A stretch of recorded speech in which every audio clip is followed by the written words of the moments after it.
gentlemen, please put your hands together for our two next presenters, Chris Rice and Rafael LaVerde. Man, that's a jacket. Don't take it off. Cheers. Where'd you get that jacket from? Sergey, nice. Do what you love, artists. Yo, what's up, man? There you go. Appreciate everybody. I hope everybody is doing well. My name is Chris Rice, and I am the host of Rice TVX. Used to be called Rice Crypto.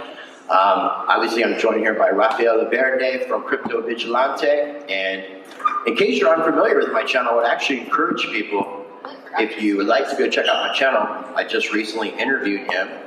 And also one of the mysterious anonymous analysts, Mr. A from Crypto Vigilante as well.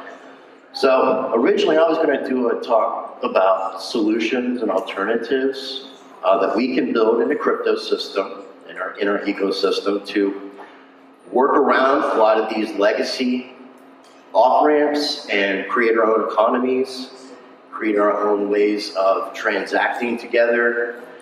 We have CBDCs coming, which is going to be complete tracking and tracing, combination of digital ID. We need to figure out solutions. Every single off-ramp is connected to a KYC AML factor. The IRS is getting ready to hire a shit ton of people. They're going to start clamping down on all of this.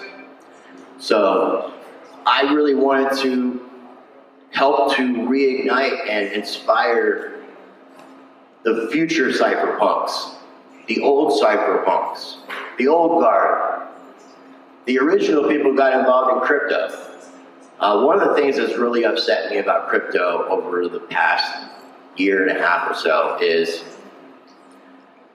when I first got involved in crypto, I got involved for the change, not the change, the cha-ching change. And it seems like a lot more people are interested in the cha-ching change versus the actual change. I can't wait till we have a system where we are pricing Bitcoin versus things like gold. I don't like using US dollar to say Bitcoin is worth X amount because it's defined in US dollars, because one Bitcoin will always be one Bitcoin.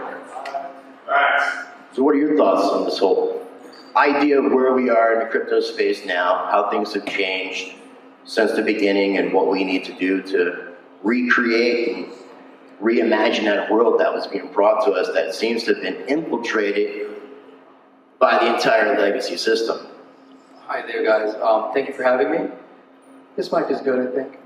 So I think that the main thing that happened was that we, the Bitcoin space, we underestimated the power of blockchain analytics and how fast that was going to grow, and tracking and tracing every single blockchain that is not private by default. The reason why we're here, the reason why Bitcoin was successful and why the crypto space is enticing at all is because it is a competition of protocols that at their beginning were censorship resistant.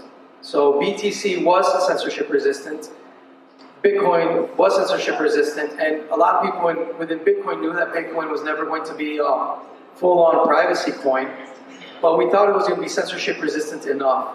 And what ended up happening is that, like I said, blockchain analytics caught up, and so a lot of us got taken by the rhetoric of many that came into the space seeking to infuse power, the notion of power, back into Bitcoin and into crypto.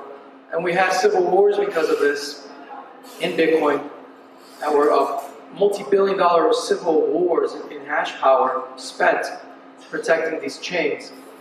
And you know, it's a history that is a little bloody, and but it goes back to that question that you just said. You know, why are we here? You know, and a lot of people, you know, profit seeking is not a bad thing. Profit seeking is the engine that moves crypto, that moves us to move away from an uneasiness in the market And the biggest uneasiness that we have is the threat of totalitarian control. So, blockchain analytics grew and expanded faster than anything we could have imagined, and those that saw it coming were wise enough to say, you know what, everything that you're doing with Ethereum and Bitcoin, if you truly want to be censorship resistant, you need to start from scratch and do things right and be private at the protocol level. Unfortunately, many within the space that had already had kind of a sunk cost and an investment with like coins that now are completely transparent and open to surveillance, they stuck around with those same cryptocurrencies, but still preaching the same rhetoric that we would use back in the days for those same exact cryptocurrencies. The situation has changed. Ethereum and Bitcoin are protocols that are completely open to financial voyeurism. So they're still selling a bag of goods that no longer exist in those protocols. They'll give you buzzwords like decentralization, as if decentralization is enough for censorship resistance, and it's not. Decentralization without censorship resistance only means that you are in a glass house, and it may be difficult for you as an individual person to track and trace what's happening on the blockchain, but it's not difficult at all for blockchain analytics and AI. Oh yeah, I mean, they've got the chain analysis down, and things like Twitter profile pictures with NFTs where you're attaching, you're basically volunteering, saying, hey, I own crypto. I own crypto over here, guys, just so you know. And you're just bringing attention to yourself. When he was talking about the civil wars that took place, combination with Bitcoin Cash and BSV, we cover a lot of that in that interview, so I definitely encourage people to check out the interview that we did. And then another thing is, you brought up decentralization. I mean, this is something that I've been wanting to cover in videos with roundtable conversations, is what is decentralization? What does that actually mean? Because you have projects like Solana that claim to be a decentralized blockchain, but yet they've had to turn their blockchain off at least half a dozen times already. Well, how is that decentralized? Like, how can you turn off a blockchain if it's decentralized? I'm not familiar with that concept. So even just the idea philosophically, what is decentralization? What makes a project in crypto decentralized? Because that doesn't mean the same thing. There's not one definition. It kind of varies per project and how they perceive it. So, I mean, the main thing when you want to look at decentralization, you want to cut through the BS, is look at the governance of a network. At the end of the day, the governance of dispute resolution revolves around a centralized group of developers, like in 99% of cryptocurrencies, and your cryptocurrency is not decentralized. I'm sorry. It's not. They sold you a bag of goods. I see someone raise their hand. Can we take questions maybe in a little bit? Thanks. So the real question here that people want to talk about by using buzzwords like decentralization is censorship resistance. The way to truly be censorship resistant is to go back to the cypherpunk ethos of the free and open source software, the FOSS Ethos, which means that thank you. Now, is this part of the Cypherpunk Manifesto? Yeah, it's part of the peer-reviewed process of the meritocracy of code and peer review, right? Where a true Byzantine fault-tolerant space is one where I don't trust you and you don't trust me, and we shouldn't. Right. And I'm going to verify your work, and you're going to verify my work, and everyone's welcome to verify each other's work. That is really the value behind crypto that is censorship resistant. That is the real value. And so a lot of people kind of forget that, and they want to emphasize how many nodes are in the network, and they focus on that aspect of decentralization, but that really doesn't do anything, guys. It really just tells you that it may be hard for you to figure out who those nodes are, but it's not for blockchain analytics anymore, I'm sorry. You have to build right. And the protocols that we see now coming out, and what we are referring to as real cryptocurrency are cryptocurrency that are private by default. And a lot of people here are lovers of Ethereum and EOS and Censos and a lot of smart contract protocols. I would love to invite you guys to check out DERO, DERO. They are a very interesting project in that they're a privacy smart contract protocol. The big issue here has to do with dispute resolution. Where does the dispute resolution lie when you go into business with someone? If you're dealing with a transparent blockchain and you're saying, oh, well, I'm doing DeFi and Ethereum, I'm sorry, it's not really DeFi because at the end of the day, you're using a transparent blockchain that's open to financial voyeurism. And if there's ever a dispute, government law in whatever jurisdiction will be the arbitrator over that interaction. And you will, and government law is coming for you if you're building on a transparent blockchain. If you want to create a dispute resolution system that complements government law or even rivals it and competes with it in the open market, well, that's the dream, right? That we envision in the future where we have dispute resolution systems that are really code is law, right? And we call that Lex Cryptographia, cryptographic law. That is not here yet. It's beginning to be here. And we see it with Havana Desk, BISC, Local Monero, Agora Desk, where we have systems of escrow and assurance contracts already in place that are beautiful creations that show us how people can interact peacefully without the need of any third-party centralized authority, where we can pick and choose within a market of arbitrators of who's going to enforce the contract. So it's happening, and DERO, DERO is a good place to research and look into because it's the first smart contract platform on the planet that really offers us the opportunity to create a decentralized autonomous organization, real censorship-resistant DAOs, and real censorship-resistant DeFi. Now, Rafael mentioned the idea of privacy by default. And we think about privacy coins like DERO, Pirate Chain, Monero, Zcash, things to that effect. If you notice, exchanges have a problem with these type of coins. You're seeing a lot of delisting, you're seeing some exchanges not even list some of these coins. So that should show you the threat that these privacy coins have to the system. Because every other cryptocurrency is pretty much on these exchanges, even all these crappy Inu projects, the kitty Inus and all these other Inus, there's all these other projects, but you don't see the privacy coins there. And all of these exchanges have to attach themselves to the banking system. They have to be compliant with everything that's going on with the various governances of the world. So that should point out the fact that privacy coins are our way in the future because this is a threat to the system, 100% in my opinion. Yeah, KYC exchanges really violate the principle of person to person. So we don't have these technologies to be person to KYC to person. And unfortunately, that was the easy way.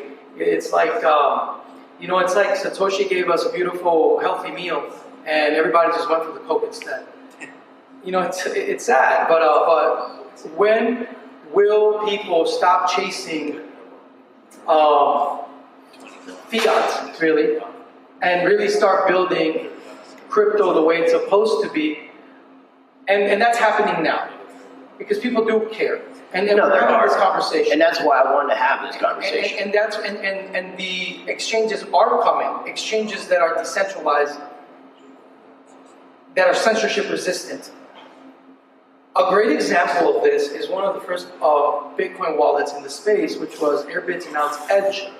And they're a non-custodial exchange. I don't do affiliate marketing. Edge. Yeah, hopefully, yeah. I was wearing an Edge shirt yesterday that run the BTC. Yeah, I'm not in any partnerships with them. I don't do affiliate marketing, but I just have to say, like, what they did was incredible. They gave people a way. They gave them a fiat on-ramp that doesn't really require KYC if you know how to use it. And they gave you an exchange, a non-custodial exchange built on this wallet infrastructure. So I think something like Edge is going to be the future. We just have to be a bit diligent and really build out, because and this is very important, guys. The vast majority of the crypto space, and I hate to say this, have been at this point, they're lying to people. That's the honest truth right now, and it's sad that at this point, we're at a point in crypto history and development that if you're not talking about the reality of blockchain analytics, and if you're not really telling people what they're buying, and you're still selling a rhetoric about, hey, this is censorship resistant because it's decentralized, and even the word decentralized is not even well defined, like we started talking. Because to me, the decentralization that matters to me most is the decentralization that Satoshi gave us for the purpose that Satoshi gave us Bitcoin, which is to remove power out of the equation of human cooperation. And the vast majority of cryptocurrencies, again, when it comes to governance, are not decentralized. It's a group of technocrats that control the protocol.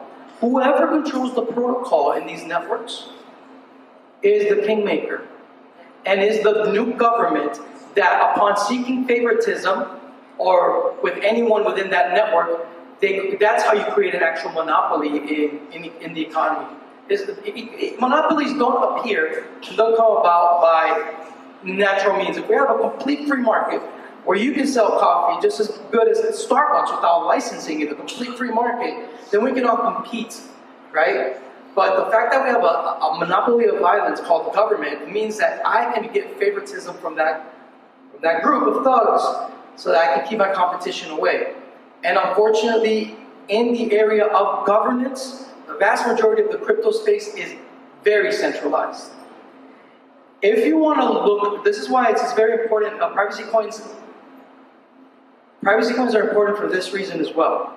Because they give us a meritocracy where, yes, ultimately in a privacy coin, we still have that manifestation of technocrats wanting to be in charge of the protocol. Because a privacy coin is playing a cat and mouse game constantly, right? A privacy coin is constantly trying to become more private. So it is proper to the privacy coin nature to change as time goes on.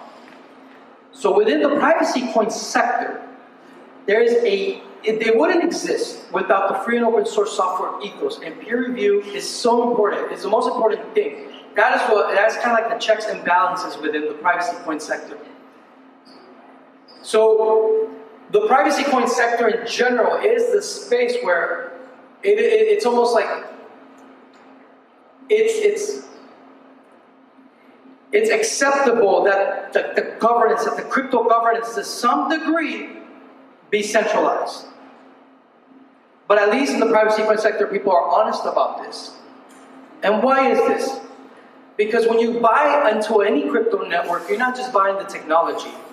Your investment is in other investors within that same network. You're investing in one another.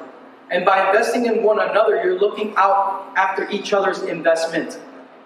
So the privacy coin sector is the space where the fullness of the FOSS ethos in all of crypto, in all of computer science history is really being implemented. Because now we have the economic incentives to make these protocols ever more censorship resistant. I agree, and we definitely need to be supporting projects that are doing exactly what we're talking about. And I have to do a shameful plug. You mentioned Edge. Edge is a great wallet, and I love Paul Quay. And I'm not a wallet maximalist, but I also have to shout out Monarch, who's one of my sponsors. Monarch is in the same position, very similar wallet model. And I always encourage people to use multiple wallets. So, in addition to checking out the Edge wallet, check out Monarch as well. You want to turn over some questions? Yeah, what's up? I had a question around here. Yeah, Alexander with Quantum Economics. Question, first of all, thanks for the whole awesome conference. Mike, thanks for your talk. My bad. Sorry about that. Let's get you on record. Appreciate it. I'm Alexander with Quantum Economics. Thanks for this great conference and thanks for your talk. Monty Greenspan's company? Yep. Okay. Yeah, he didn't make the trip down, but several of us did, so just want to say hi to everyone. Yeah, so you made a great point. I was familiar with the problems with Solana and some of the other blockchains. Hold on. You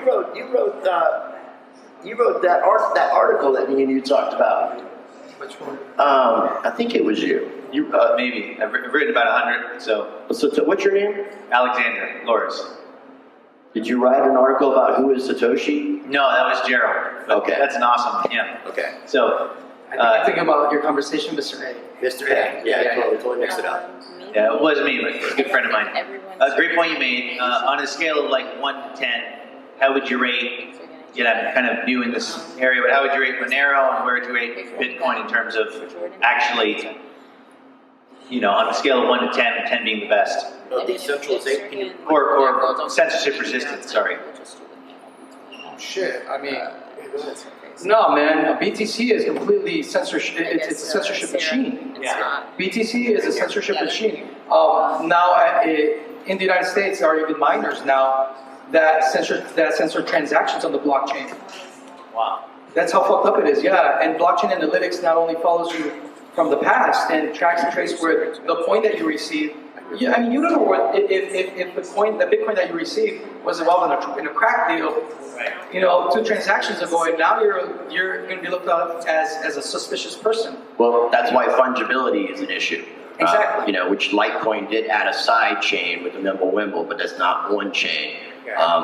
And what you said makes a lot of sense because with the chain analysis and with FBI and CIA and all these individual organizations doing their investigations, they are flagging old Bitcoin that were used for nefarious purposes or whatever that they want to deem it as. So if you just got involved in crypto and you just happen to own that particular Bitcoin, you're going to be responsible technically for that whole history, which really sucks because then we might get to a point where when coins are shuffled, they're just dead because no one's going to accept it because they know it was shuffled. And we're just going to get to a point where that's just eventually going to be kind of the situation. Okay, you know what's even worse now? It's not only that they're tracking you from the past, but once the Bitcoin, once a wallet is identifiable to you, they will track the history onto the future. So it's happened already. If you go to an exchange and you move your Bitcoin to like a mixer, the exchange will shut your account.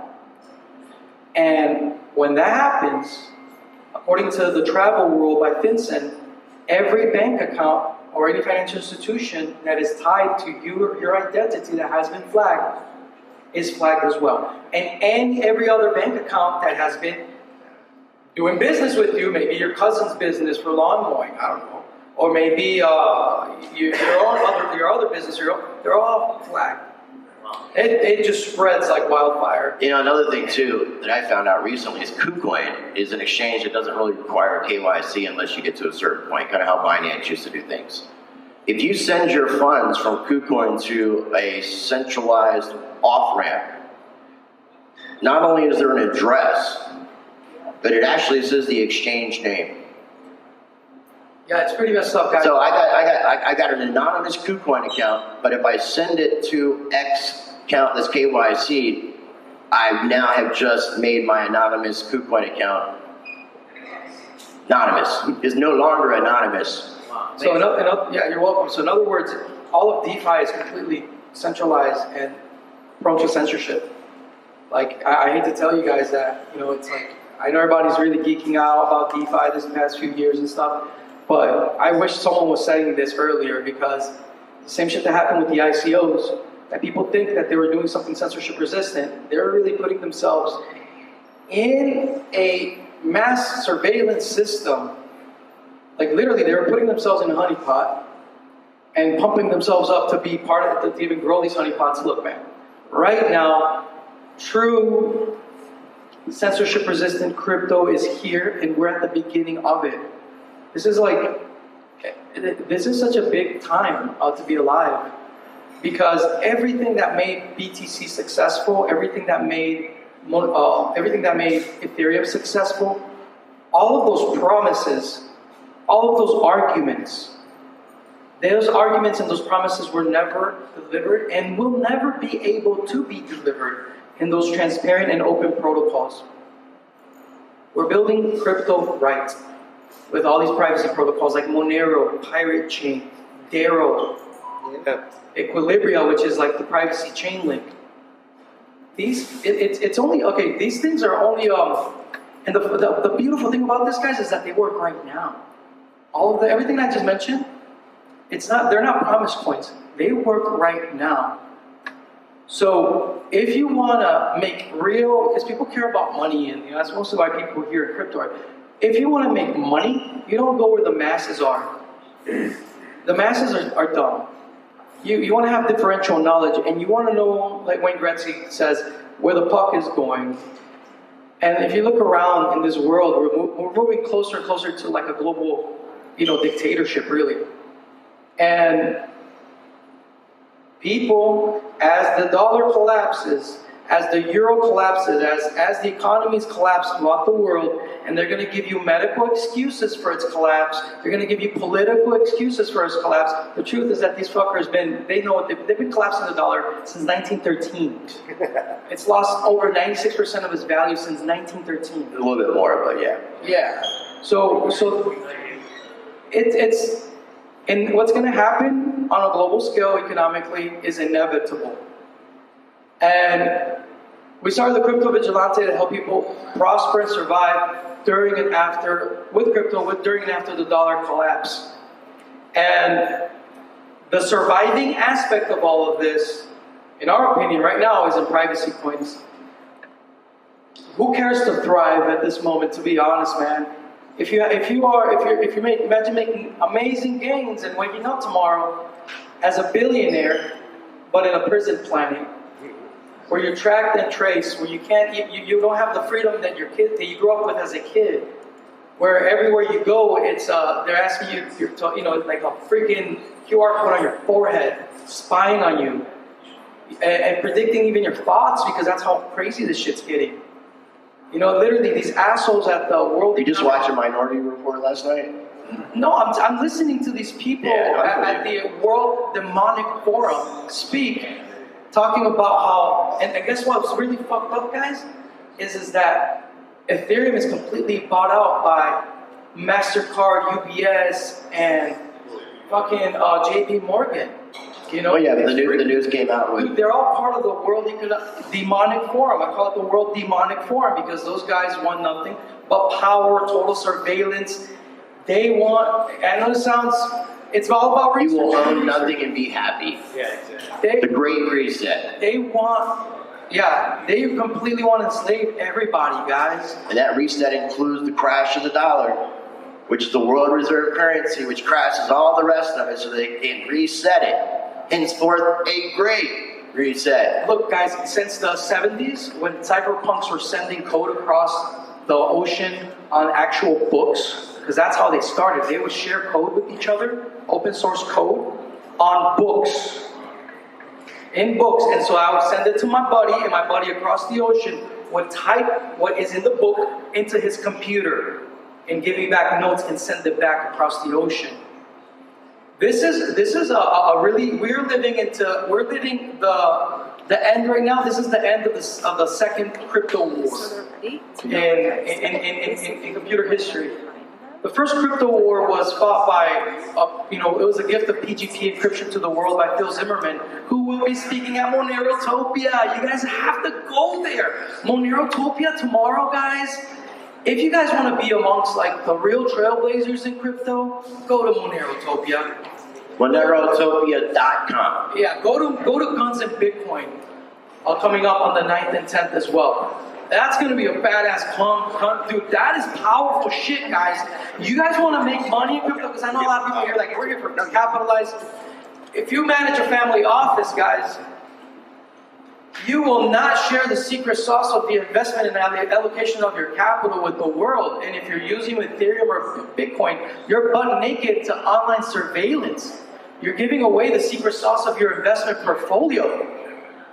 Privacy coins are for everyone, especially people that care about their privacy and their wealth. Because it is the only thing that is really unconfiscatable in this planet are private keys at this moment. Especially private keys that are private by default. Because BTC is confiscatable and so is Ethereum.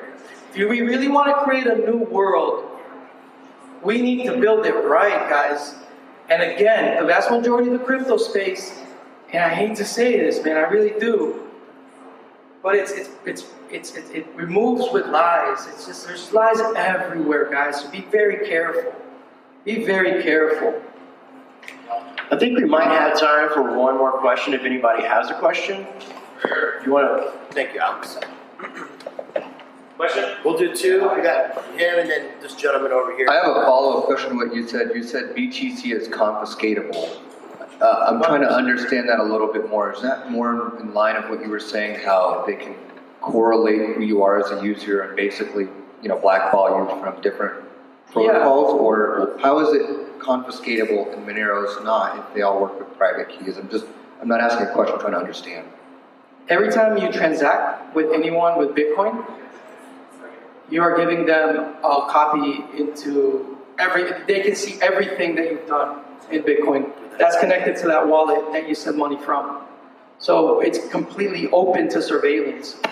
It's just, I don't know if you know this, but I mean, it's completely, have you ever used a Block Explorer? Okay, you were pinged. That moment you used a Block Explorer, you gave up your location and the ISP that you used they say this ISP is somehow, this IP address, this computer is somehow connected to this wallet, and this wallet has this amount of Bitcoin in it. You're being tracked and traced all the time now, dude. It's ridiculous, yeah.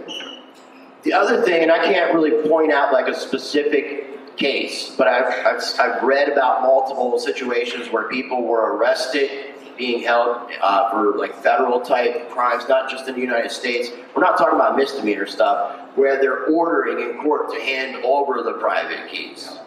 So that's the confiscation. And now that could work with Monero too. So I mean, if a court's ordering you to do this, you've got an issue. Because unfortunately we have a legal system that controls the world. So, and what he said is right, you have to be stoic about this. Government exists, guys, and the law exists. If you're messing with a surveillance coin, like Bitcoin and Ethereum, be honest about it to yourself and to others around you. And really know that the ultimate dispute resolution is government law. And if you're smart, you can use that to your advantage for your business, because government law, in its sense, is the most sophisticated means of resolving disputes on the planet right now. I'm sorry, it just is. At the end of the day, we still kind of have a free market law where we can even do jurisdictional arbitrage in business, as people do, you know? But another example of Bitcoin being confiscated, look at what happened with Canada and the truckers, right? You know, everyone was silenced. The whole thing was to silence opposition to the regime. And if you were at all opposed to the protest, if you were in favor of the protest of the truckers, your bank accounts were shut down. And at that moment, people were like, fuck, now they're tracking me through my Facebook or Twitter for my pro stance on this issue. And so now they have to they erase all of their propaganda, all of their personal opinions about issues on the internet. They silence people on the internet. That was the whole point. Self-censorship, because, yeah. And they knew how much Bitcoin was sent to the truckers when they confiscated it. If they would have sent Monero, they would not have known even if Monero was sent to anyone. And even if they would have gotten an inkling that, hey, the truckers have a Monero wallet, they would not ever have known how much Monero is in that wallet. Yeah, as we go on. Okay. First, Rice, appreciate you guys getting the message out. I'm on board with what you guys are saying, but I have a question regarding, you mentioned Rice Zcash. You know, I study this stuff as well, and I kind of see the central bank digital currencies going to go that direction of like an on and off switch of privacy, really, to get people in. Granted, it could be speculation, but I kind of see that happening. And you mentioned it, Rafael, about privacy by default. I'm just wondering, can you expand further on sort of Zcash's on and off technology versus the private by default of Monero? I want to answer one part of it, and what it is with the CBDCs. Something that just got introduced in legislation is something called eCash, and it doesn't even need internet to work. It's not a cryptocurrency. And it has privacy aspects that mimic cash. Now, I don't know if these politicians are introducing this because they want to have that sort of privacy. Because if we have a CBDC, we're going to also be able, at least the government will be able to see what all their little employees are doing and all the payoffs that they're getting, because it's all going to be transparent on a closed system that we're not going to have access to. But the eCash thing that they're trying to introduce was an alternative, in the United States only, was an alternative to the CBDCs and have that privacy-like cash aspect, but also have it being in a digital form and not require internet. So I think that what Satoshi gave us is a transparent Bitcoin that is a global ledger of truth. And he gave it to us mostly to keep the assholes in power accountable. The establishment has their own privacy coin. They have the special bank accounts that operate amongst on top of the SWIFT network that not even compliance officers can look into, literally. Compliance officers are forbidden to look at these accounts. This is where their money moves. They want privacy for them, but not for you. They want you as their slave. Because capital controls are nothing more than people controls. You are capital. Yeah, you are their capital. You are their cattle, literally, their chattel. So, in terms of Zcash, if it's not private by default, it's not private at all. Anything that gives you optional privacy, I shouldn't even mention it, Zcash. it's the worst. Yeah, like That was my fault. anything that mentions optional privacy, run from it. Optional privacy is horrible. It's not good for you. That is the honeypot. You want things that are private by default always. Thank you, ladies and gentlemen. Keep it going.